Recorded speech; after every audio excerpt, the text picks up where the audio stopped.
Jadi bisa hilangnya adalah ketika ini adalah najis yang kering. Bisa najis yang basah dikeringkan, dihilangkan ketika tadi menempel pada sesuatu yang kita bisa lepas. Misalnya ada kotoran burung jatuh di atas peci kita. Kemudian basah. Nggak mungkin peci kita gerak-gerakkan nggak jatuh dia. Peci kita lepas. Atau di tangan kita. Gimana? Di tangan kita ada najis basah. Kalau najis kering gampang digerakkan saja. Gini jatuh nanti najis keringnya. Kalau basah gimana? Ya udah. Batal sholatnya. Kecuali kita sholat di pinggir air mengalir. Di pinggir keran. Sholat, kemudian ada kotoran basah. Oh, di sini. Nah, gini kan. Tinggal naruh hilang. Sholat lagi. Nah, intinya adalah ketika ada najis apapun itu, kalau kita bisa menghilangkannya secara cepat, spontan, maka tidak membatalkan sholat kita. Tidak membatalkan sholat kita. Apa batas dikatakan cepat, halan atau tidak? Batasnya adalah batas tumakninatis sholah atau sekitar biqadri subhanallah. Lebih dari itu, maka dianggap terlambat membersihkan najis. Nah, seperti itu ya. Kemudian wangkishaful aurati illam tustarhalan. Dan terbukanya aurat ketika wangkishafil aurat dan terbukanya aurat illam tustarhalan. Apabila tidak ditutup kembali secara cepat, spontan tadi, halan, dengan segera. Dalam ini kalau dalam mazhab Syafi'i ketika tidak sengaja atau terkena angin misalkan, atau misalnya terbukanya itu karena ketidaksengajaan kita. Kalau misalnya ada orang bermain-main dalam sholat, kita pakai sarung, kemudian ada teman kita nakal main-main di sholat, sarung diangkat. Itu nggak sengaja, tapi karena perbuatan orang lain, maka batal sholat kita. Walaupun itu bukan perbuatan kita. Dan berdosa tadi bagi yang main-main tadi. Kita sholat pakai sarung, sarungnya diangkat sama teman kita. Kalau baju kaosnya kekecilan, tersikap auratnya, ya kalau bisa ditutup. Ternyata waktu kita tahunya ternyata ketika sujud, lah kok ini ketika sujud kok dingin belakangnya. Ditutup dengan tangan. Boleh nggak? Nggak boleh, karena sujud harus menempel dua-dua tangannya terhadap sujud. Nggak selamat berarti. Makanya sholat jangan pakai baju yang kekecilan. Atau misalnya pakai celana yang pendek. Terbuka auratnya itu ketika duduk saja misalnya. Jadi ketika berdiri itu auratnya tertutup ketika berdiri. Kemudian ketika duduk itu auratnya terbuka di atas lututnya. Kita boleh menutupnya dengan tangan. Kalau misalnya tangan kita itu menutupi semua bagian aurat kita, boleh. Intinya rumusnya ini, ketika aurat terbuka dan kita mengetahuinya, kita harus segera menutupnya. Kalau disengaja dibiarkan terbuka misalnya, ini wanita misalnya rambutnya keluar satu. Nah, kemudian ditunggu dulu, wah ini rambut yuk, habis keramas ini wangi gitu kan, dibiarkan saja. Batal sholat ya harus segera dimasukkan lagi. Laki-laki juga kena sarung, sarungnya kena angin, isis adem. Dingin ya, enak. Wah, dingin ini enak gitu. Enggak ditutup segera, batal sholatnya. Nah, seperti itu ya. Ini adalah ba'da ilmihi. Dua-duanya ini terkena najisnya dan terbuka auratnya adalah setelah tahunya dia. Misalnya dia ternyata pakai pakaian yang berlubang di pusarnya pas misalnya. Di bawah pusarnya pas. Dari awal sholat. Rakaat kedua baru tahu. Tidak batal sholatnya kalau segera ditutup tadi pusarnya. Ditutup dengan tangan. Selama sholat. Atau ditekuk. Atau dimasukkan ke dalam sarung. Berbeda kalau setahunya setelah selesai sholat. Setelah selesai sholat. Assalamualaikum warahmatullahi wabarakatuh. Ternyata ada najis. Menurut pendapat yang mu'tamad. Diulangi lagi sholatnya. Ternyata setelah sholat ketahuan celana saya bolong. baju saya kekecilan. Menurut pendapat yang mu'tamad, itu diulang lagi sholatnya. Tapi kalau misalnya dari awal tadi, kalau dalam sholat rumusnya adalah ba'da ilmihi, setelah dia tahu. Kalau dalam sholat. Kalau setelah sholat baru tahu, kholas. Diulangi lagi sholatnya. Apa maksudnya ba'da ilmihi setelah dia tahu? Tadi misalnya sebenarnya dari awal sholat itu di kopiahnya ada najis. Tapi baru tahu ketika rakaat kedua. Apakah batal? Apakah batal sholatnya? Enggak. Selama pecinya langsung dilepas. Rakaat satu, rakaat pertama tadi, dan rakaat yang itu sah. Walaupun sebenarnya najisnya sudah menempel dari awal. Itu kalau setelah kita tahu ya. Ba'da ilmihi fi sholah. Amma ba'da ilmihi ba'da sholah, maka diulang sholatnya. Kemudian, wan nutqu biharfaini au harfin mufhimin amdan. Dan mengucapkan dua huruf walaupun tidak ada artinya, au harfin mufhimin, atau satu huruf yang memahamkan, punya arti satu hurufnya, amdan, secara sengaja. Jadi mengelafatkan dua huruf atau satu huruf yang mempunyai arti secara sengaja. Berarti kalau satu huruf yang tidak punya arti sengaja, batal nggak sholatnya? Kita sengaja mengeluarkan satu huruf tidak ada artinya dan sengaja tidak batal. Kecuali biqasdit tala'ub, kecuali karena niatnya main-main. Kita sudah belajar fikih, kemudian dapat ilmu. Berarti kalau yang membatalkan sholat adalah berbicara melafadzkan dua huruf atau satu huruf yang ada maknanya. Berarti satu huruf yang tidak ada maknanya kalau sengaja nggak batal. B gitu. Dia ngomong B satu huruf. B satu huruf atau dua huruf itu. Yang satu huruf aja A gitu. Dia tahu ilmunya. Dalam sholat Allah biqasdi tala'ub, main-main. Nah, seperti itu ya. Melafadzkan huruf, apa sih huruf yang satu huruf punya makna itu dalam bahasa Arab banyak.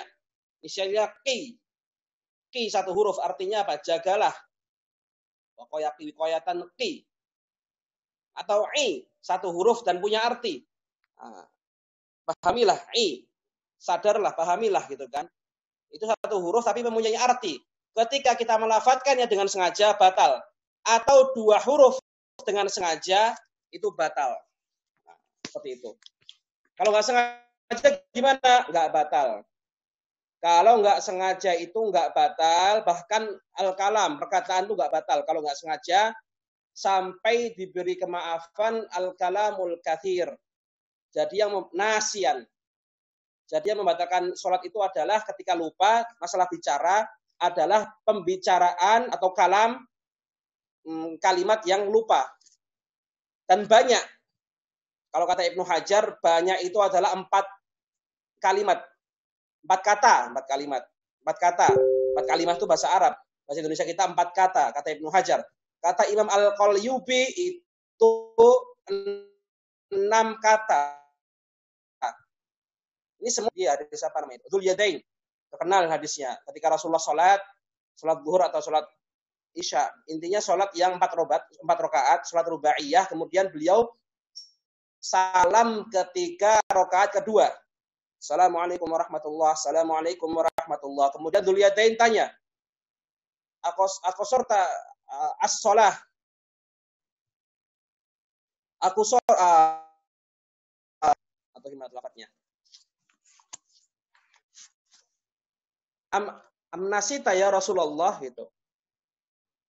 Aku siratis sholah ya Rasulullah amnasit. Ya Rasulullah, apakah engkau mengqashar sholatmu atau engkau lupa? Sallallahu alaihi wasallam. Walaupun nanti ulama tentang hadis ini itu nanti banyak sekali penjelasannya. Rasulullah itu enggak lupa sebenarnya, tapi mengajarkan sesuatu untuk umatnya. Bagaimana mungkin Rasulullah afdalul khalqi dalam sholat yaitu lupa terhadap Allah. Nah, itu sebenarnya nanti ulama banyak sekali penjelasan di sini, hadis ini nanti ya. Banyak sekali, panjang sekali. Aku sholatis sholah ya Rasulullah amnasid. Kata Dzul Yadain dihitung. Ibnu Hajar menghitung kata Rasulullah gimana? kullun dzalika lam yakun. Kullun dzalika lam yakun. Kullun dzalika lam yakun. Nah, kata Ibnu Hajar dihitung itu katanya. Berapa kata? Hitungnya secara uruf. Aku siratis shalah. Aku siratis as-shalah. Ya Rasulullah amnasid 4. Secara uruf yang hitungnya bukan secara nahwu, apa namanya? Kalimat adalah ini, tapi secara uruf. Jadi aku siratis shalah, ya Rasulullah, aku sirat as-shalah, ya Rasulullah amnasid. Itu penghitungan Ibnu Hajar. Jadi 4. Lebih dari itu enggak sengaja batal salatnya. Kalau kata Ibnu Qayyubi 6. Aku sirah as-shalah, ya Rasulullah amnasid. 6 kata Imam Al-Qayyubi, karena ya itu bermakna unadi. Nah, gitu ya. Saya memanggil. Ini penghitungan secara uruf, bukan secara nahwu, secara lughah, secara lughawiyin, tapi secara uruf. Nah, makanya itu perbedaannya adalah 4 kalimat menurut Ibnu Hajar dan 4 kata ya, 4 kata menurut Ibnu Hajar dan 6 kata menurut Imam Qayyubi. Jadi di bawah itu kalau tidak sengaja masih dimaafkan. Misalnya sholat, apa?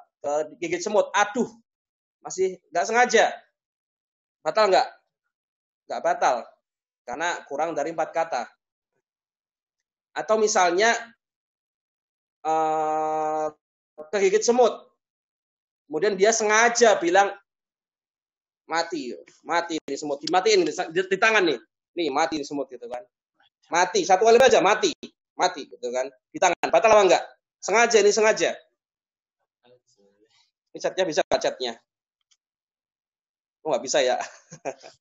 Dibisakan chatnya nggak apa-apa, dibuat bisa, nggak apa-apa, biar bisa tanya jawab dikit-dikit lah. Nggak batal, kenapa? Sengaja. Walaupun kurang dari 4 kalimat, tapi kan sengaja, beda ya, dibedakan, dipahamin. Tadi itu 4 kalimat atau 6 kalimat itu kalau nggak sengaja pun batal, lebih dari itu. Lebih dari 4 kalimat atau 6 kalimat nggak sengaja batal. Tapi kalau sengaja 2 huruf atau 1 huruf yang memahamkan punya arti itu baru batal. 2 huruf saja. Termasuk nanti banyak khilaf terjadi dalam apa? Misalnya meniup. Itu nanti ulama berbeda pendapat. Ada yang mengatakan yang rajih adalah hukum asalnya makruh. Tapi ada yang mengatakan meniup itu kalau misalnya sampai keluar 2 huruf itu batal. Fuh. Berapa huruf itu? Fuh. Ada keluar huruf Pak berarti? Keluar. Ada yang mengatakan enggak batal sama sekali mutlakon karena meniup itu bukan bicara. Ada lagi yang berdihem. Itu. Apakah membatalkan sholat? Kata Imam An-Nawawi, kalau misalnya ulama sepakat kalau misalnya berdihemnya tidak bisa dia kuasai, maksudnya apa? Saking gatalnya tenggorokan kemudian enggak sengaja keceplosan, enggak batal sholatnya. Nah sekarang kalau sengaja sebenarnya dia itu bisa menguasainya, tapi pengen saja gitu. Maka ada 3 qaul di sini. Nah sampaikan aja karena sering. Antum kalau sholat di pondok itu banyak sekali ribut masjidnya. 2000 santri itu nggak tahu itu sengaja apa enggak. Menurut pendapat yang pertama Imam An-Nawawi mengatakan batal kalau keluar 2 huruf. Itu berapa huruf keluar batal. Kalau sengaja ini tadi bisa dikuasai, cuma gatal dikit, cuma dia sengaja berdihem. Pendapat kedua mengatakan tidak batal sama sekali. Pendapat siapa lupa. Yang ketiga, kalau misalnya bibirnya tertutup, itu nggak batal walaupun keluar 2 kalimat, keluar 2 kata. Tapi kalau terbuka mulutnya, nah, itu batal kalau keluar lebih dari 2 huruf. Pendapat Al-Mutawalli. Nah, seperti itu ya. Ada lagi pertanyaan ini menangis gimana menangis? Menurut pendapat Mu'tamad yang sahih, menangis itu kalau sampai keluar 2 huruf, kalau sampai keluar 2 huruf itu batal sholatnya. Nangisnya nggak ditahan, tapi sampai gitu kan keluar berapa huruf itu, batal sholatnya. Pendapat yang sahih. Nanti ada pendapat muqabil as-sahih, itu nggak batal karena menangis bukan dikatakan pembicaraan. Nah, seperti itu sebenarnya. Cuma hati-hati aja ya. Kalau nangis ditahan. Kan antum kan sholat kan sering nangis suara atau huruf, ditahan, maksudnya biasa aja. cukup bernapas saja, maksudnya tidak perlu sampai mengeluarkan suara, tidak perlu ditahan. Karena kita dalam sholat. Wa inkishaful aurati illam tustar halan wa nutqu bi harfaini aw harfin mufhimin amdan. Sudah jelaskan tadi. Kemudian wal bimufattiri amdan, dengan pembatal puasa amdan secara sengaja itu batal. Misalnya pas sholat makan sedikit saja batal.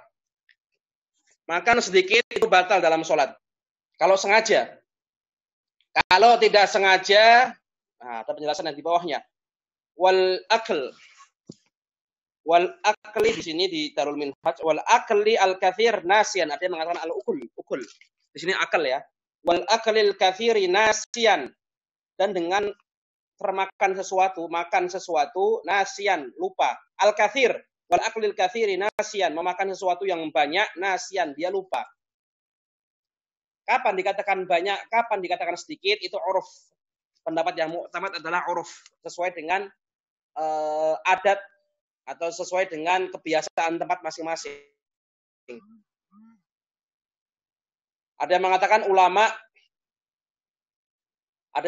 ulama itu dikatakan sedikit adalah satu bihabbati simsimah, satu biji wijen. Tahu biji wijen kan? Itu dikatakan dikit segitu. Jadi kalau kita makan sesuatu secara tidak sengaja sebesar satu biji wijen, atau kata dulu Ustaz Ana itu 1/4 beras, 1/4 nasi, nggak sengaja termakan, itu nggak batal sholatnya. Ada yang mengatakan simsimatain dengan 2 biji wijen, berarti 1/4 tambah 1/4 berapa? Setengah ya, setengah nasi. Setengah nasi kalau nggak sengaja termakan nggak batal. Lebih dari itu sengaja otomatis batal. Nggak sengaja pun batal. Permen nggak sengaja ketelen, batal sholatnya. Kan dikit menurutmu. Tapi kata fuqaha itu banyak. Jadi yang ini adalah wal akl al kathir nasian, makan banyak nasian, dan banyak itu jangan antum pikir banyak itu satu shawarma atau satu ayam potong satu paha, enggak. Ulama itu memang urf, tapi ulama yang memberi batas mengatakan banyak itu adalah lebih dari 1 biji wijen atau lebih dari 2 biji wijen. Berarti kita harus hati-hati banget masalah ini gitu loh. Misalnya kita tertelan sesuatu, tertelannya kok cuma kira-kira ini apa nih, sisa nasi, nggak nyampe 1 biji lah. Oke, nggak sengaja, nggak batal. Cuma kok kita tertelannya kurma 1, nggak sengaja, batalkan sholatnya, batal sholatnya. Nggak sengaja kurma. Nah, kurma itu lebih dari berapa kali biji wijen. Ya.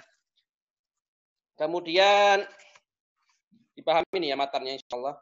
Wa thalathi harakatin mutawaliyatin walau sahwan, dan dengan 3 gerakan yang berturut-turut. Ingat ini berturut-turut ya, mutawaliyat walau sahwan, walaupun lupa atau tidak sengaja. Itu hukumnya enggak boleh dalam mazhab Syafi'i. Berturut-turut 3 gerakan. 3 gerakan pada anggota tubuh yang utama. Tangan, pundak, kaki, kepala, leher. Nanti ada namanya anggota tubuh cabang. Jari-jari, jari tangan, jari kaki, hidung, mata, telinga, bibir. Nah, itu nggak masalah, bergerak berapa kali pun nggak masalah. Jari-jari kita garuk gini nggak masalah, berkali-kali. Kalau gini-gini itu batal. Nah, dan dikatakan mutawaliyat, berturut-turut itu adalah pendapat yang paling kuat adalah uruf. Sesuai dengan ahlul lughah. Kapan itu dikatakan berturut-turut atau enggak? Caranya adalah agak susah memang, uruf itu intinya malah jadi susah. Intinya gerakan kedua itu kalau dilihat adalah mengikuti gerakan pertama. Seperti tadi garuk-garuk ya, gini. Secara uruf ini sudah 1, 2, 3 secara uruf. Karena gerakan kedua ngikut gerakan pertama dan seterusnya. Nah, gitu ya. Pendapat kedua mutawaliyat itu adalah biqadri al-ikhlas. Jadi misalnya gini kita. Garuk garuk sekali, 1, 2, kemudian kita taruh lagi. Biqadri qul huwallahu ahad Allahus samad lam yalid wa lam yulad wa lam yakul lahu kufuwan ahad. Garuk lagi itu dihitung 1 lagi. Taruh lagi. Nah, paham nggak maksudnya? Jadi dikatakan berturut-turut itu adalah ketika berturut-turut dan tidak dipisah oleh jeda.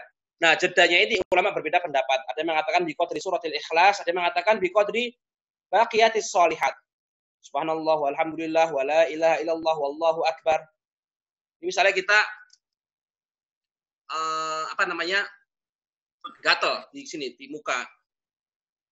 Satu, taruh lagi. Subhanallah alhamdulillah wala ilaha illallah wallahu akbar.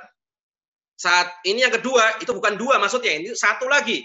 Kecuali 1, 2, 3 itu baru namanya mutawaliyah, spontan, terus menerus. Tapi kalau satu, taruh lagi, nggak nyampe. Subhanallah alhamdulillah wala ilaha illallah wallahu akbar. Baru gini, taruhnya sebentar, gini lagi, itu dua berarti. Jadi harus lama, jedanya itu lama ya. Ini maksudnya adalah mutawaliyat. Kemudian wal wasbah al fahishah, melompat yang yang keras. Lompat itu batal. Karena apa? Karena otomatis kalau melompat itu badannya gerak semua dan satu badan itu dihitung gerakan satu gitu. Walaupun melompatnya sekali itu yang gerak berapa anggota tubuh. Dan satu anggota tubuh yang bergerak itu dihitung satu gerakan. Nanti ada masalah unik dalam Syafi'i, tangan ketika kita nggaruk ke atas tuh satu, ini satu. Nggaruk pakai jari nggak dihitung. Ke bawah itu nggak dihitung karena dia kembali ke posisi awalnya. Jadi misal kita nggaruk di kepala, ke atas tuh satu gerakan. Kita nggaruk pakai jari nggak dihitung. Pakai ini baru nggak boleh, pakai tangan. Saat pakai jari nggak dihitung. Ke bawah itu bukan dua, tapi satu. Karena dia kembali ke posisi awalnya. Kalau kaki beda lagi kaki. Nah, karena kaki itu asalnya adalah diam. Kaki satu gerakan, maju satu. Maju lagi dua, bukan satu.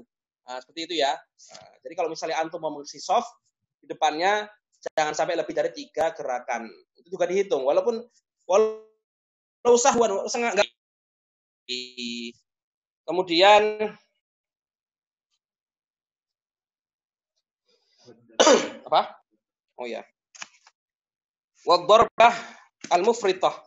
Sama, pukulan yang keras sekali. Pukulan yang sampai kalau mukul itu gerak semua badannya. Mukulnya bukan cuma gini saja, tapi gerak semua. Itu? Kalau di tinju istilahnya dari bawah. Enggak tahu ya, ya. Overcut, iya. Gerak semua. Nah, itu batal karena semua badannya gerak. Kalau mukulnya cuma gini, itu satu gerakan aja. 1, 2, balik lagi. 1, balik lagi 1 aja, satu gerakan. Maksimal 2, sampai batal. Pukulan yang ini. Gimana? Mencegah orang dalam sholat, melewatkan itu. Kalau anak kecil ya? Oh ya, kalau anak kecil. Nah, kalau anak kecil itu nggak perlu cegah.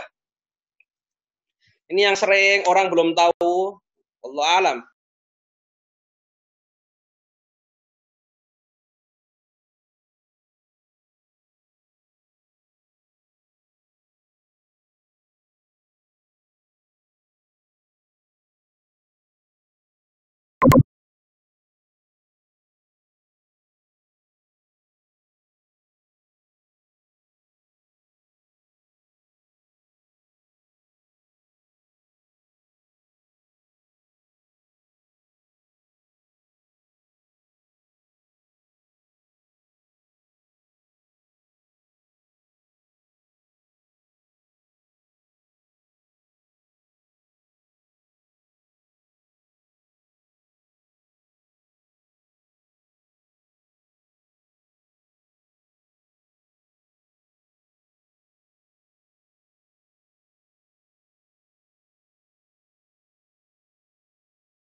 Itu masih kosong, tiang itu masih kosong, kita tidak dapat sunnah pahala sutroh kalau cuma pakai ombak.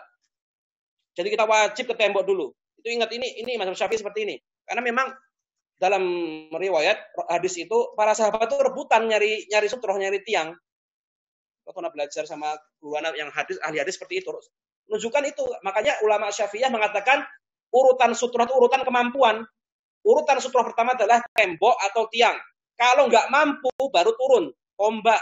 Kalau nggak mampu baru apa? Sajadah. Kalau nggak mampu lagi baru garis. Jadi jangan antum di masjid kosong tiangnya, temboknya kosong. Udah pakai sajadah aja lah sutrohnya. Itu nggak dapat pahala bersutroh. Nggak dapat pahala sunnah bersutroh. Karena tembok masih kosong, tiang masih banyak. Males banget ke depan aja. Ya, seperti itu. Nah, itu adalah urutan bersutroh. Itu pertama ya, kita memakai sutroh. Yang kedua adalah yang lewat di depan kita adalah mukallaf. Syarat kedua, kita sunnah menghalangi orang yang lewat. Yang lewat di depan kita adalah seorang mukallaf. Mukallaf, antum sudah belajar apa itu mukallaf. Ya, kemarin apa? Balighun aqilan. Kemudian apa? Bulughud da'wah salamatul hawas. Kurang satu, enggak. 4. Kalau yang lewat anak kecil, enggak sunnah kita. Biarin itu. Ada cerita ini nyata gitu kan. Ada cerita sama anak. Dulu ada bapak-bapak tua itu nabok itu apa? Memukul bocah yang lari-lari di depan sholatnya, dipukul. Itu udah mengalami 2 kesalahan. 1, dzorbah mufritoh, memukul dengan keras, batal sholatnya, ya kan? Batal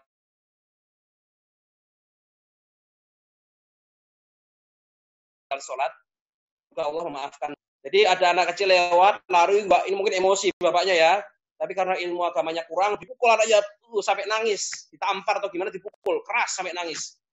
Berarti kalau sampai nangis nggak cukup cuma gini aja, pukul keras, mungkin saking marahnya, emosinya. Nah itu dia 2, sholatnya batal, mufritoh 1, kemudian dia dosa juga nyakitin orang lain gitu kan. Itu ya masalah sutroh itu karena sampaikan, walaupun di sini nggak ada. Kemudian pembatal sholat setelahnya adalah wataqaddumu ala bukan waziyadati ruknin fi'liyin amdan, menambah rukun fi'il secara sengaja.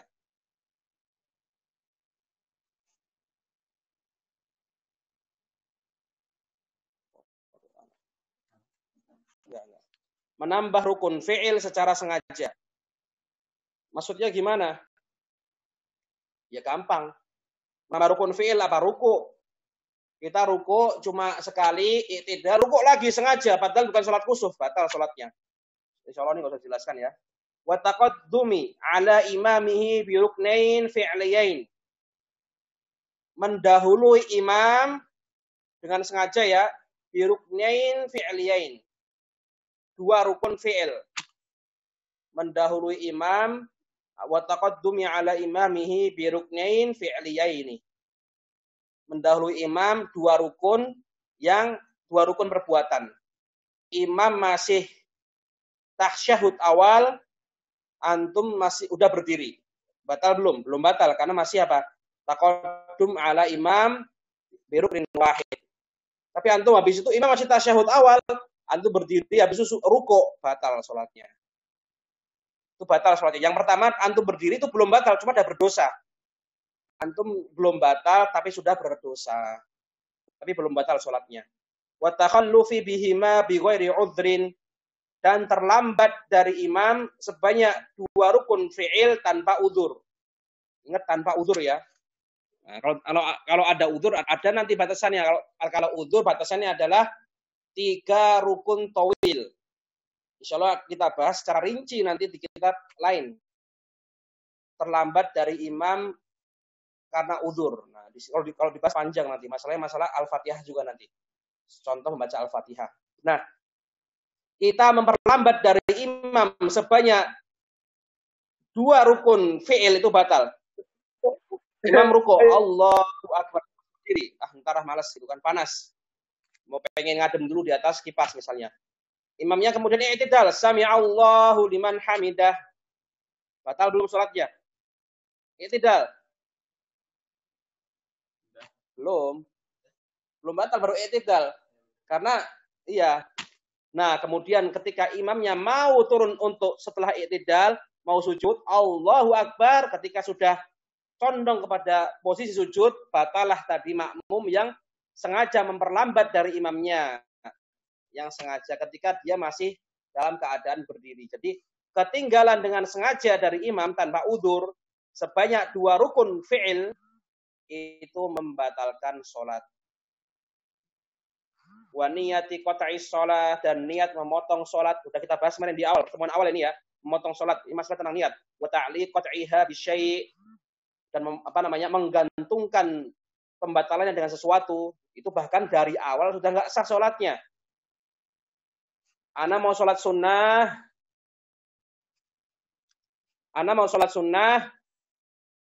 tapi nanti kalau misalnya ada yang masuk rumah, Anda batalin. Itu dari awal niatnya seperti itu nggak sah. Antum murojaah lagi nanti bab pertama tadi ya, pertemuan pertama tentang niat itu sudah jelaskan secara panjang lebar. Wa taraddudi fi qat'iha, dan ragu-ragu antara memutus sholat atau tidak.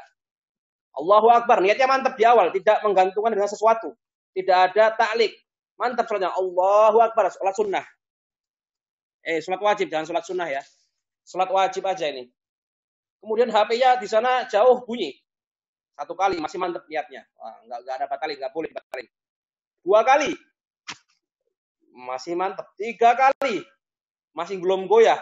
4 kali, 5, yang ke-6. Wah, ini kenapa nih ada telepon 6 kali? Itu pasti penting ini. Batalin nggak ya? Ini masih rakaat pertama, dibatalin sayang gitu kan. Batalin nggak ya? Ketika taradud di situ, batalin atau enggak? Udah mau batal nggak jadi, udah mantap mau batal nggak jadi, batal sholatnya. Ini menurut mazhab Syafi'i. Nanti ada pembahas di mazhab lain mengatakan baru niat membatalkan sholat itu tidak membatalkan sholat, baru niat saja. Ini ada dalil-dalilnya juga nanti di sana insya Allah. Tapi mazhab Syafi'i mengatakan ketika sudah niat membatalkan sholat atau bahkan taraddud, ragu-ragu antara batal atau tidak, itu sudah membatalkan sholatnya. Wallahu a'lam. Faslun fima talzamu fihi niyatul imamah. Faslun fasal fima di dalam talzamu fihi niyatul imamah. Di sholat-sholat yang wajib berniat menjadi imam. Dalam mazhab Asy-Syafi'i, imam itu nggak wajib berniat menjadi imam. Imam itu nggak wajib berniat menjadi imam, tapi sunnah saja. Nah, tapi dalam beberapa sholat itu wajib imam berniat menjadi imam. Kalau tidak maka sholatnya tidak sah alias batal. Kapan imam itu wajib berniat menjadi imam? Yang pertama adalah alladzi yalzamu fihi niyatul imamati arba'un. Sholat yang diharuskan di dalamnya berniat menjadi imam ada 4. Karena dalam mazhab Syafi'i yaitu imam itu nggak niat itu nggak masalah. Misalnya dia sholat munfarid, Allahu Akbar, di belakang ada nempok. Dia nggak tetap niatnya anak nggak jadi imam, anak tetap sholat munfarid. Dia nggak merubah niat antara makmum jadi antara munfarid menjadi imam, nggak masalah. Dia tetap niat sholat sendiri, nggak masalah. Tapi nggak dapat fadilah jamaah nanti jadinya. Nah, tapi ada suatu keadaan imam itu wajib berniat imaman. Pertama adalah sholat al-jumu'ah. Dalam sholat Jum'ah. Kalau misalnya imam sholat Jumat nggak niat menjadi imam sholat Jumat, gimana maksudnya jadi imam? Ketika imam dalam sholat Jumat tidak berniat imaman dalam hati ya, nggak usah diucapkan, bisa diucapkan, tapi al-ibrah fil qalb, imaman dia tidak berniat menjadi imam, dia niat sholat sendiri, itu nggak sah sholatnya. Wal mu'adah, yang diulang. Dalam mazhab Syafi'i itu sunnah mengulang sholat. Dengan syarat sholat yang diulang adalah jamaah. Misalnya gimana? Kita tadi sholat isya sendiri. Ternyata kita mau tidur, teman kita juga belum sholat isya. 2 orang, mereka mau jamaah. Ana ulang sholatnya tadi. Kita gabung dengan mereka, diulang sholat kita dalam keadaan jamaah. Itu sunnah. Bagus. Dan ketika tadi orang yang mengulang sholatnya tadi menjadi imam, maka dia harus berniat imaman. Nah, seperti itu. Nggak usah dibuat ini ya, nggak usah dibuat ini. Intinya berniat menjadi imam. Intinya di sini berniat menjadi imam gitu. Kemudian wal manzurah jama'atan. Kemudian ketika kita bernazar, saya bernazar akan sholat jamaah, kemudian yang bernazar ternyata posisinya menjadi imam, maka dia wajib niat menjadi imaman. Wal mutaqaddimatu fil matar, dan sholat jamak takdim ketika hujan. Ada bahasanya nanti di khusus masalah ini. Ketika dia jadi imam, dia wajib niat imaman. Faslun fi syurutil qudwah. Bentar ya. Afwan.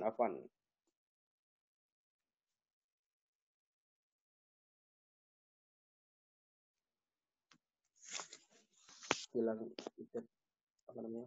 Apa chat yang diaktifkan bisa enggak? Oh iya. Fi syurut faslun fi syurutil qudwah. Faslun di dalam syarat-syarat mengikuti imam. Syurutul qudwati 11. Syarat-syarat mengikuti imam, atau bisa kita katakan syarat-syarat menjadi makmum itu ada 11. Itu ada 11. Yang pertama adalah alla ya'lama butlana salati imamihi bihadatsin aw ghairihi. Hendaknya makmum tidak tahu batalnya sholat imam, batalnya atau tidak sahnya sholat imam karena hadas au ghairihi atau yang lain. Contohnya gimana? Contohnya misalnya kita tahu ini orang belum wudu. Dia tidur, tadi tidurnya terlentang. Kemudian qomat, tiba-tiba berdiri jadi imam. Nah, kita nggak enakan karena beliau sudah sepuh. Sudah Pak Haji. Beliau Pak Haji ceritanya. Tidur, terlentang, qomat, berimam. Kita tahu, kita melihat dengan mata kepala kita. Kita nggak boleh sholat di belakang orang itu. Kenapa? Kita tahu tidak sah, kita tahu batalnya sholat imam, tidak sahnya sholat imam. Karena kita lihat, tadi dia tuh tidur terlentang, ngorok ini, jelas banget. Ngorok itu alamatin naum. Ngorok.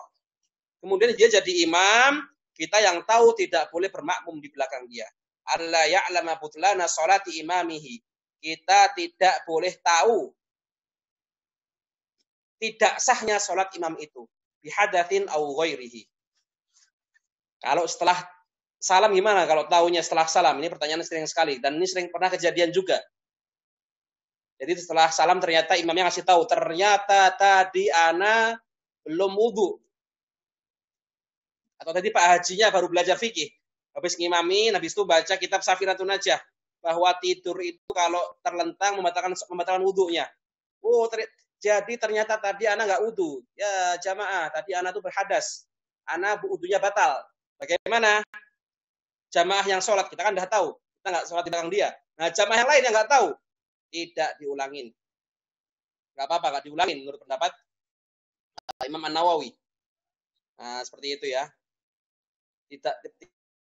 Tidak perlu diulangin. Bagi makmumnya nggak perlu diulangin. Tapi ini ditafsil sebenarnya. Masalah ini sebenarnya ditafsil. Ada perinciannya ketika hadas memang tidak perlu mengulangi mutlakon. Tapi ketika ada najis nanti ditafsil. Kalau misalnya najisnya zahirah, ainiyah zahirah atau apa, itu nanti diulang sholatnya makmum. Kalau taunya setelah salam. Kalau misalnya khafiyah, misalnya najis hukmiyah, itu enggak diulang. Tapi kata Imam An-Nawawi, tidak diulang secara mutlak kalau misalnya taunya adalah setelah salam. Nah, seperti itu. Ya, sudah bisa.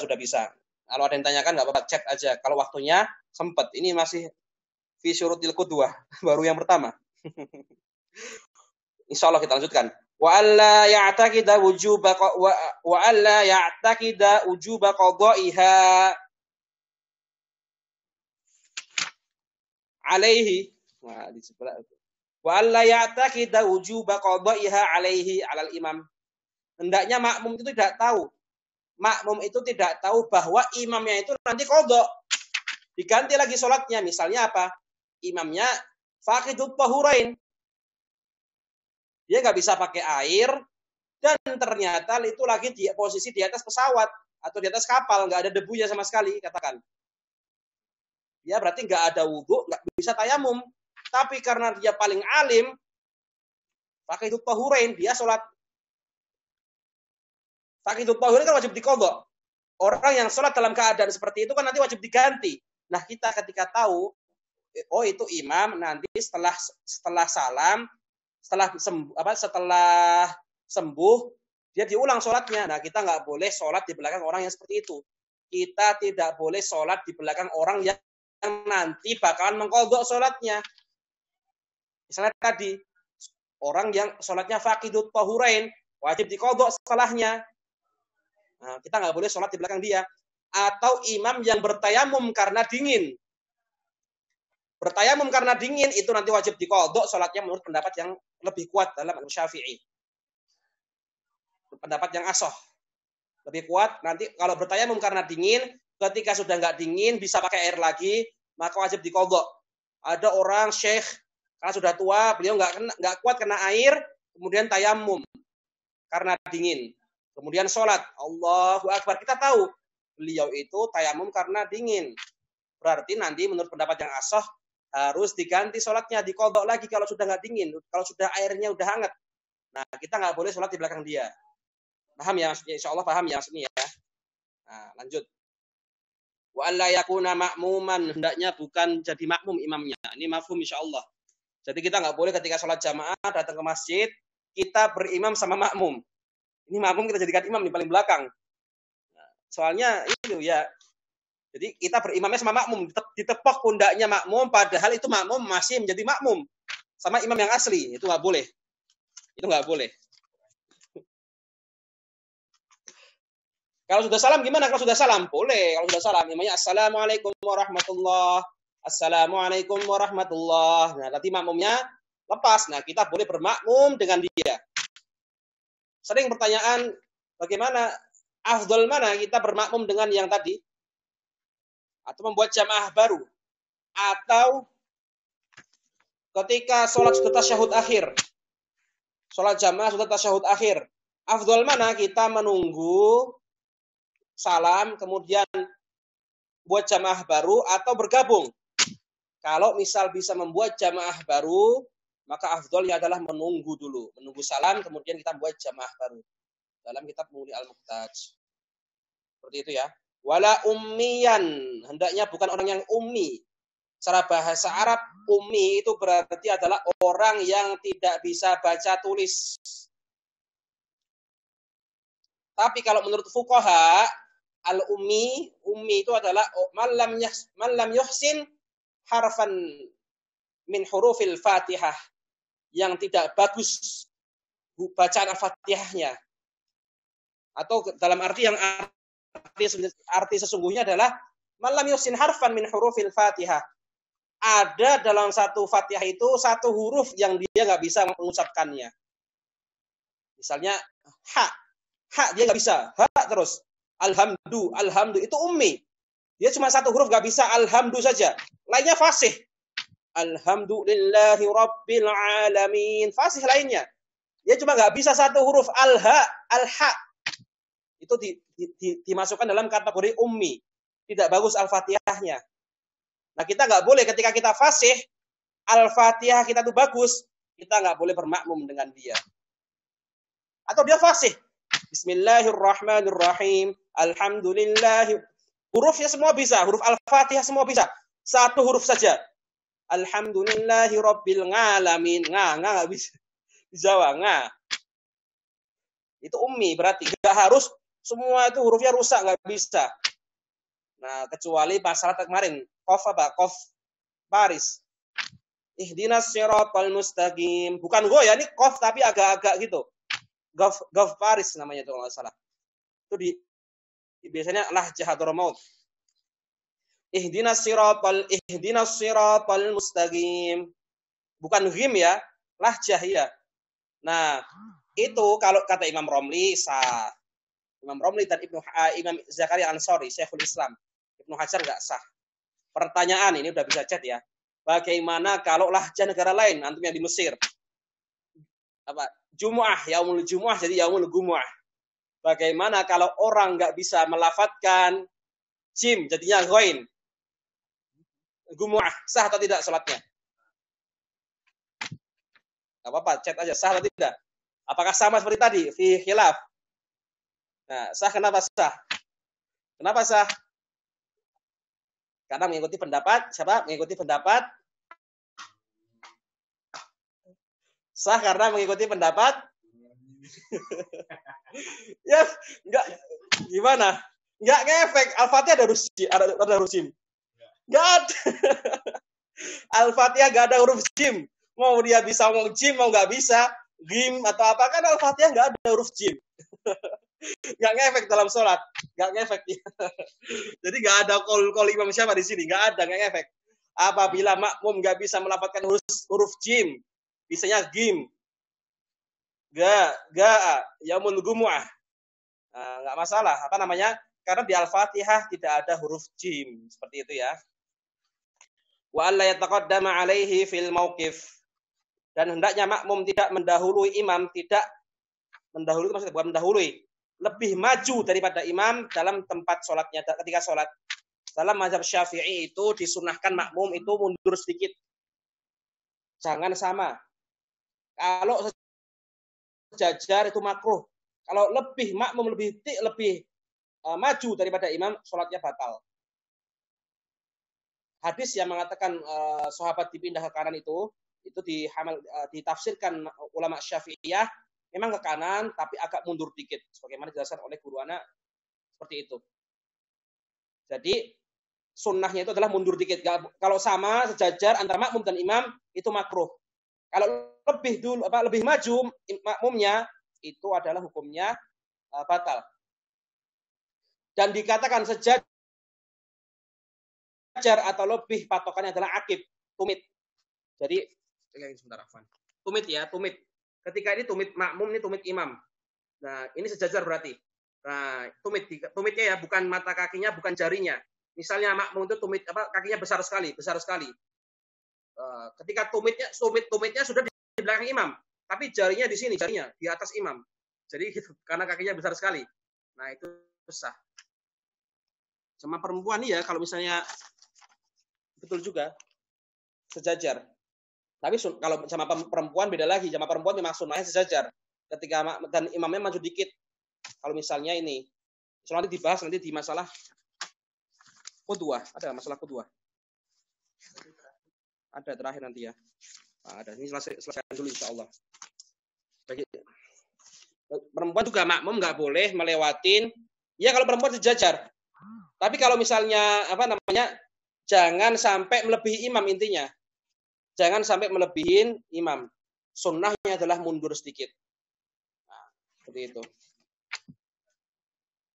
Wala taqaddama alaihi fil mauqif.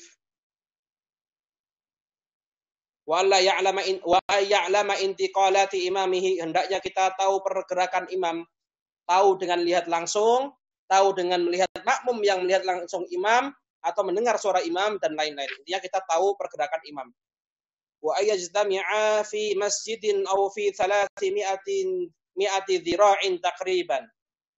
Hendaknya wa ayajtami'a makmum dan imam itu berada dalam satu masjid. Ayajtami'a fi masjidin. Imam dan makmum kalau masih dalam satu masjid itu sah bagaimanapun jaraknya berapapun. Ini terjadi di Suriah sana, guru pernah cerita ada masjid yang ini hebatnya di negeri Arab itu ya, yang anak belum temuin di Indonesia. Di Indonesia kalau ada orang yang uzur, sholatnya sudah capek kalau berdiri, itu sholat di rumah kebanyakan. Di Arab, di Yaman, di Sudan sini, kemudian di Saudi, kemudian di Oman, orang tua yang masih bisa sholat jamaah, mereka jamaah. Dan disediakan kursi dari masjid, atau dia bawa kursi sendiri. Nah, seperti itu. Memang seperti itu, Masya Allah. Nah, ada di Suriah itu, Guru pernah cerita, masjid yang menyediakan kursi khusus yang tidak bisa sholat berdiri, tapi di belakang. Kursinya permanen, nempel. Kursinya permanen, bukan di depan. Nah, bagaimana hukumnya? Apakah sah? Sah. Kalau masih dalam satu masjid, berapapun jarak imam ke makmum, walaupun misalnya masjidnya 1 kilo besarnya, imam itu satu di sana di mihrab, makmumnya di ujung masjid 1 kilo, itu sah sholatnya. Asal tadi tahu gerakan imam dengan suara atau dengan melihat. Asal tahu gerakan imam. Kalau 1 kilo tapi dalam satu masjid tapi nggak tahu gerakan imam, ya sama aja, nggak sah sholatnya. Ya, kalau dalam satu masjid itu tidak apa-apa. Tapi sunnahnya adalah antara imam dan makmum itu hendaknya kira-kira kurang lebih 3 diro, 1,5 meter. Jaraknya nggak disunahkan, nggak jauh-jauh jarak antara imam dan makmum. Kemudian, au fi 300 dhira'in takriban, atau dalam jarak fi 300 dhira'in takriban, dalam jarak 300 dhira' kurang lebih, atau sekitar 150 meter. Itu kalau di luar masjid atau imam di masjid dan makmumnya di luar. Ini misalnya kalau di luar masjid, itu kalau di luar masjid tidak boleh antara imam dan makmum jaraknya lebih dari 150 meter. Kalau lebih dari itu nggak sah sholatnya. Nggak sah sholatnya makmum. Nah, misalnya imam di sana di luar masjid, luar masjid atau imam di masjid. Kemudian karena masjidnya mungkin banjir, kecuali mihrabnya saja. Makmum di luar masjid. Itu tidak apa-apa kalau jarak antara makmum kemana? Ada khilaf di sini. Pendapat yang kuat adalah jarak makmum ke masjid tidak lebih dari 150 meter. Misalnya imam di masjid, di mihrab. Karena masjidnya banjir, mihrabnya agak tinggi, maka imam sholat di mihrab. Makmumnya sholat di belakang. Nah, antara makmum dan masjid masih 70 meter. Sah nggak sholatnya? Sah. Nah, itu kalau ngitungnya dari ujung masjid. Jadi ada khilaf ya. Kapan ngitung 150 meter? Ada yang mengatakan dari imam. Ada yang mengatakan dari ujung masjid. Ini ketika keadaan seperti ini. Keadaan ketika imam di masjid dan makmum di luar masjid, atau sama-sama di luar masjid, sholat di lapangan, sholat id. Imamnya di situ. Kemudian makmumnya jaraknya 200 meter. Nggak boleh. Hendaknya antara imam dan makmum tidak lebih dari 150 meter kalau di luar masjid. Nah, seperti itu. Dibedakan ya. Kalau di masjid, bebas. Mau 1 kilometer juga nggak masalah. Kalau misalnya masjidnya sangat besar sekali. Wa yanwiyal qudwa ta'wil jamaah. Hendaknya makmum berniat menjadi makmum. Berniat menjadi makmum. Awil jamaah atau sholat jamaah. Makmum harus berniat menjadi makmum apabila ingin mendapat fadilah jamaah. Bahkan dalam fikih mazhab Syafi'i, ketika orang sholat sendirian, nanti aja pembahasannya nanti insyaallah. Wa ayatawafaqa nadhmu sholatihima. Dan antara imam dan makmum itu nazam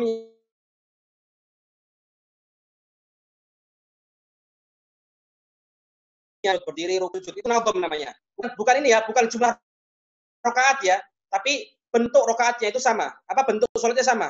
Misalnya kita sholat subuh di belakang sholat,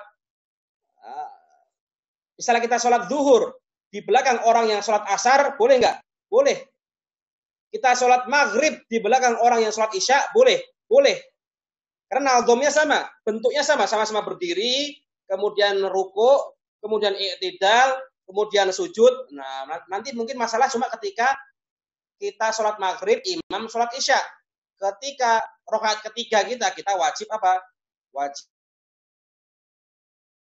tahiyat akhir, tasyahud, mufaraqah ketika kita rakaat ketiga, tasyahud akhir kita mufaraqah, kemudian salam, atau kita menunggu imam sampai selesai rakaatnya, kemudian salam bareng.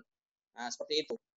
Tapi kalau masih sama-sama sholat wajib atau sholat sunnah ke sholat wajib dan kebalikannya itu boleh. Intinya nazamnya sama. Bukan jenis rakaat. Jenis rakaat itu bukan nazam. Bukan bentuk. Nah, kapan dikatakan berbeda nazam sholat? Misalnya ketika kita bermakmum dengan orang yang sholatnya sholat jenazah. Beda. Sholat jenazah nazamnya gimana? Berdiri saja ya kan? Berdiri 4 kali takbir, salam. Beda nazamnya, beda bentuknya. Gak bisa kita sholat zuhur di belakang orang yang sholat jenazah. Imam sholat jenazah, Allahu Akbar. Kita sama-sama takbir. Allahu Akbar. Yang imamnya Allahu Akbar takbir kedua. Kita rukuk. Allahu Akbar. Gak boleh. Karena beda nazam antara imam dan makmum. Sholat gerhana juga. Sholat gerhana. Gimana sholat gerhana? Sholat gerhana kan rukuknya 2 kali. Berdiri, rukuk, berdiri lagi, kemudian rukuk, dan seterusnya. Gak boleh.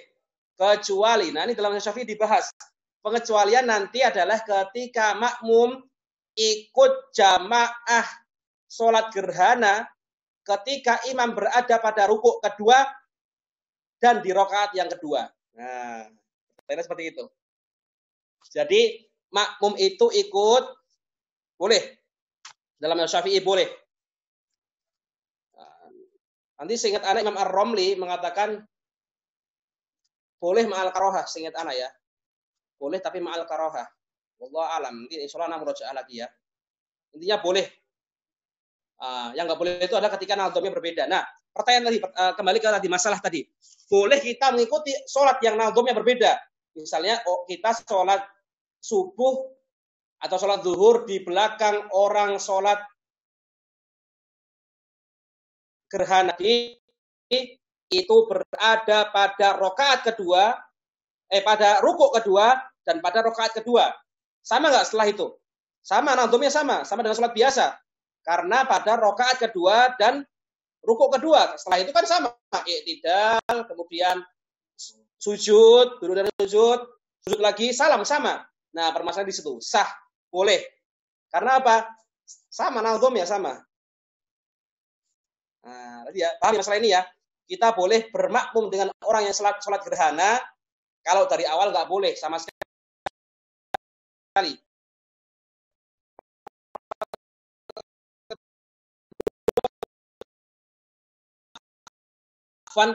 Rukuk pada rakaat pertama boleh nggak boleh, walaupun nanti sama. Setelah itu kan nanti pada sholat gerhana yang rakaat kedua rukuknya 2 kali lagi, nggak bisa kita. Tapi kalau misalnya kita ikut terhadap orang yang rukuk kedua dalam sholat gerhana yang rakaat kedua itu boleh. Apakah, nah pertanyaannya, apakah dapat 1 rakaat bagi makmum yang sholat wajib tadi? Kita tahu kalau dalam sholat wajib selama kita bisa mendapati imam, maka kita dapat 1 rakaat. Nah, sekarang pertanyaannya, sholat gerhana, imamnya pada rakaat kedua, pada rukuk kedua. Dan kita ikut, Allahu Akbar. Nah,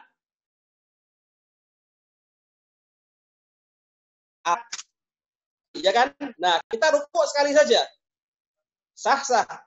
Apakah dapat 1 rakaat? Apa bagi kita, bagi makmum? Dapat 1 rakaat? Fihil khilaf. Ada khilaf antara Imam Ar-Romli dan Ibnu Hajar.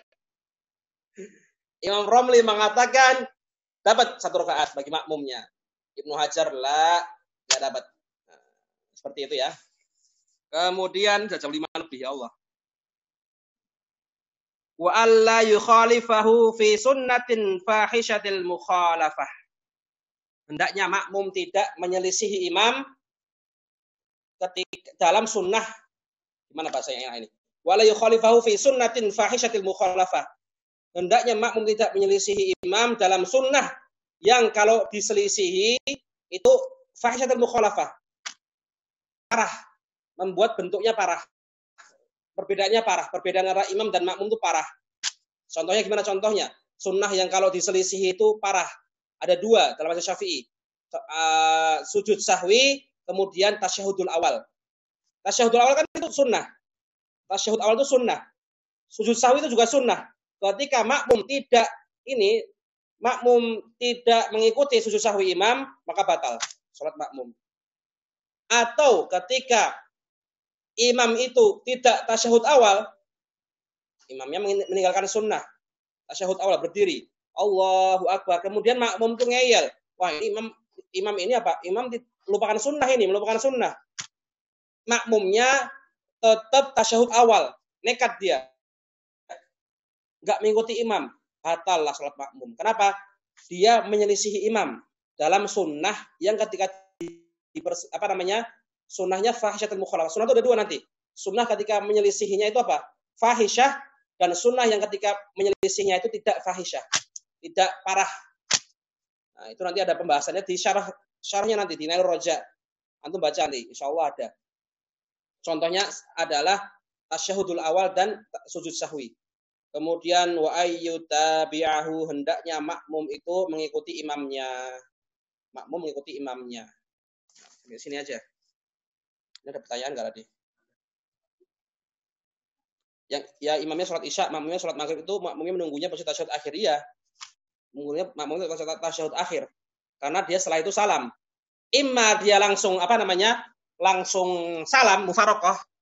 Mufarokoh itu ketika dia sampai rakaat tasyahud akhir, kemudian dia mufarokoh, niat berpisah dari imam, mufarokoh, kemudian baca tasyahud, salam.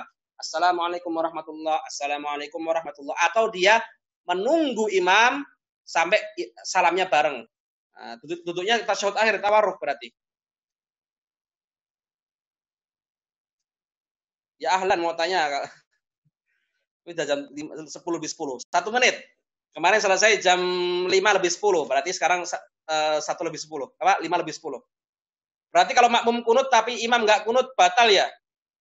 Nah, makmum kunut tapi imam nggak kunut, batal ya? Enggak. Karena kunut itu bukan termasuk sunnah yang fahisyatil mukhalafah. Kunut bukan.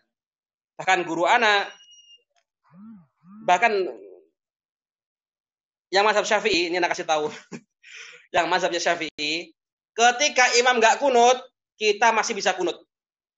Boleh kunut. Misalnya kita takut ketinggalan rukuknya imam, gimana? Nah, kunut itu sebenarnya yang sunnah adalah bacaan Allahumma hdina fiman hadait, wa afina fiman afait, wa tawallana fiman tawalla, itu yang lewat Islam. Tapi pada dasarnya kunut itu ada 2 syaratnya. Yang pertama adalah doa apapun. Kemudian yang kedua adalah as-sana, pujian apapun. Jadi misalnya kita waktu imam nggak kunut, dia baca Rabbana walakal hamdu, kita berdoa. Apa namanya? Allahumma gfirli, doa. Sana, ya Ghaffar. Itu sudah dianggap kunut kita. Kita sudah dianggap berkunut. Kemudian ditambah wassallallahu ala nabiyina Muhammadin wa ala alihi wa sahbihi wa baraka wasallam. Nah, kita sudah kunutnya lepas. Jadi tanggungan kunut kita sudah lepas. Jadi kita bisa kunut. Karena kunut itu cuma intinya doa dan sana. Kemudian sholawat. Gak harus Allahumma hdina fiman hadait wa afina fiman afait. Jadi imam-imam yang doa Allahumma rabbana atina fid dunya hasanah di masjid-masjid itu berkunut, sah kunutnya. Karena berdoa dan ada tanaknya, pujiannya, dan sholawatnya. Seperti itu.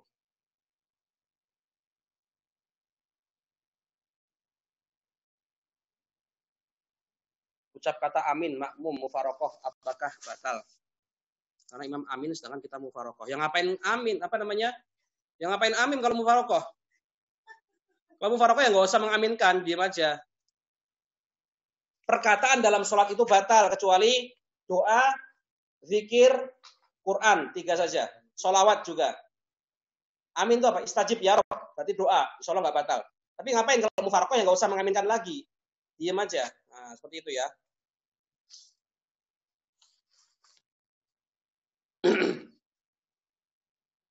Kan misalnya imam tersebut ada najis di belakang bajunya. Gimana itu Ustaz? Sedangkan imam tidak tahu bahwa ada najis setelah sholat, baru tahu. Kalau kita di tengah-tengah sholat, tahu imamnya ada najis itu di bajunya, ada kotoran sapi itu besar di bajunya di belakang, kita wajib mufarokoh. Nggak boleh tetap ikut sampai selesai sholat. Nggak boleh. Mufarokoh, sholat sendiri. Tapi amannya mufarokoh itu nanti ada kaidah-kaidahnya. Jangan kita sholat sendiri terusan dicepetin. Oh, ribut sama masjid nanti ribut. Ritmenya diatur ritmenya. Atau kalau taunya setelah salam, assalamualaikum warahmatullah, imam madhab ke makmum, zikir, astagfirullah, ternyata apa? Di kopiah imamnya itu ada kotoran ayam. Imamnya nggak nyadar, imamnya. Kita lihat waktu imamnya salam, menghadap ke makmum, itu kotoran ayam. Gimana? Nah, itu tadi anak jelaskan di tafsil. Kalau misalnya najisnya zahir kelihatan di kitab I'anatul Talibin, maka diulangin sholatnya. Karena apa? Karena sejatinya itu adalah karena kekurangan kita. Karena kita nggak perhatikan imam ada najis apa enggak. Kalau najisnya zahir kelihatan, maka batal diulangin menurut pendapat yang muktamad. Nah, ikhtiar Imam An-Nawawi mengatakan tidak batal. Kalau taunya setelah salam nggak batal. Itu kalau najisnya zahir ya. Najisnya zahir kelihatan. Tapi kalau taunya di tengah sholat, itu kita wajib mufarokoh saat itu juga. Nggak boleh dilanjutin. Mufarokoh dan langsung meneruskannya. Ada nanti keadaan kita ketika ketahuan apa? Bukan najis, ketika ketahuan imamnya adalah wanita misalnya. Atau imamnya gila. Allahu Akbar, kita asal ikut. Allahu Akbar. Dia nggak baca Al-Fatihah, dia orang gila ya, nyanyi misalkan. Kita mufarokoh dan kita ulang kita ulang dari awal sholat kita. Nanti ada seperti itu, mufarokoh yang langsung kita meneruskan sholat kita, ada mufarokoh kita harus ulang dari awal atau istiqnaf. Ada hukumnya nanti insya Allah. Anan jawab aja, nanti kita belajarnya nanti, Anan jawab pertanyaan aja ya.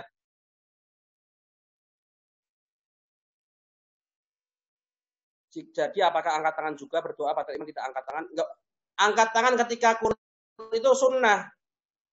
Angkat tangan ketika kunut itu sunnah, nggak wajib.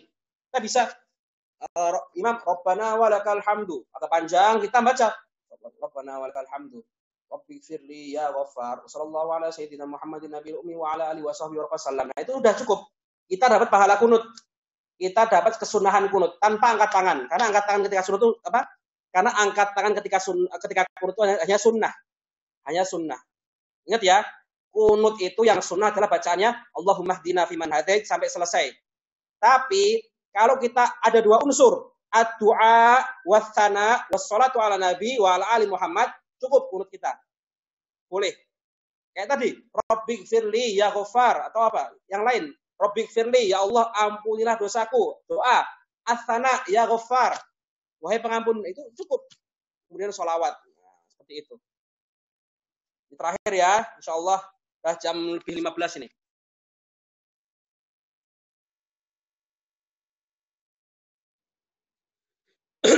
Kalau misalnya imam sholat sunnah, terus makmum mau gabung niat sholat wajib, kemudian imamnya memberi isyarat mengangkat tangan karena sedang sholat sunnah, itu benar nggak sih? Boleh aja, boleh. Ngasih isyarat, kamu nggak usah gabung sama saya. Karena nanti habis ini jamaah belum ada, jamaahnya belum ada. Jamaah sholat wajibnya belum mulai, nggak apa-apa kasih isyarat. Jangan lebih dari 3 gerakan, nggak masalah. Karena kita tahu ini itu sholat wajibnya belum dilaksanakan, kita sholat qobliyah. Dia ngiranya sholat wajib atau sholat sunnah ba'diyah, kasih isyarat. Gak usah ngomong ya, isyarat aja. Jangan nanti insya Allah makmumnya sadar. Kalau makmum ngeyel, nekat, ya udah, kita ngapain lagi, nggak bisa apa-apa ya kan. Atau apa? Ini terjadi di Sudan. Mazhab Malik itu nggak boleh, ya Syed Ana nggak boleh ketika sunnah kita sholat wajib di belakang oleh sholat sunnah. Itu nggak boleh. Kalau misalnya kita ada orang sholat sunnah, qobliyah, ba'diyah, kita tepok, marah ya nanti. Kasih isyarat pasti, karena nggak boleh. Itu sholat apa inti gitu? Itu sholat wajib ya nggak bisa. Itu sholat sendiri nanti sana gitu. Itu nggak apa-apa. Seperti itu ya. Atau dia mungkin ngasih isyarat bahwa selepas ini itu ada sholat wajibnya nanti gitu. Ini belum mulai ada sholat qobliyah gitu. Atau dia mengatakan, nih saya ini mazhabnya Maliki, nggak sah sholat di belakang, nggak sah sholat wajib di belakang sholat sunnah. Menurut mazhab saya. Nah mungkin seperti itu, nggak masalah. Ini terakhir udah.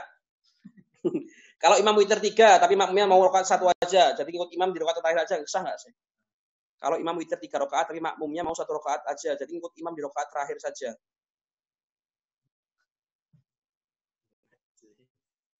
Enggak lah, nggak bisa. Nggak bisa.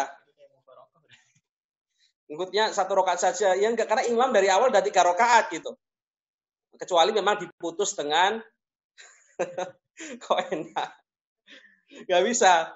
Kalau gitu nggak bisa. Taraweh juga kecuali diputus kan witir ada nanti yang 2 salam 1 itu.